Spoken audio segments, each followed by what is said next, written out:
John Chan lệ cần lá control home chua raដែលបំផុតគ្មានស្មារតីកូនខ្មែរឲ្យចូលរួមអភិវឌ្ឍអក្សរជាតិភ្នំពេញតារាសម្ដែងជើងចាស់ចំនួនលោកទេពរិទ្ធរោលោករដ្ឋាភិបាលនេះគឺលោកហមឆររាថ្មីនេះបានទទួលសុំស្នើតាមរយៈការបំផុសស្មារតីកូនខ្មែរព្រមទាំងអ្នកចូលចិត្តលេងបណ្ដាញសង្គម Facebook ទាំងអស់ឲ្យកែប្រែទម្លាប់របស់ខ្លួនការជ្រើសរើសអក្សរឡាតាំងភាសាអង់គ្លេសជាទំនៀម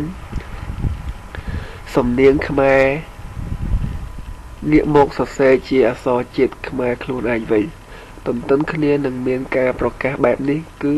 សំណាក់តារាសម្ដែងរូបសង្ហាលោកហមឈូរា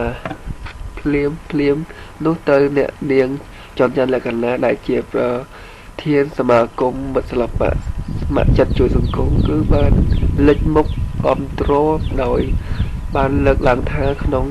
នាមសមាគមសិល្បៈស្ម័គ្រចិត្តជួយសង្គមខ្មែរខ្ញុំគ្រប់គ្រងសិល្បៈជើងចាស់លោកឆោតារាដែលបានជួយបំផុសបំណិតក្នុងការអភិរក្សអក្សរជាតិយើងក៏គ្រប់គ្រងគាត់ក្នុងការជួយបំផុសឲ្យ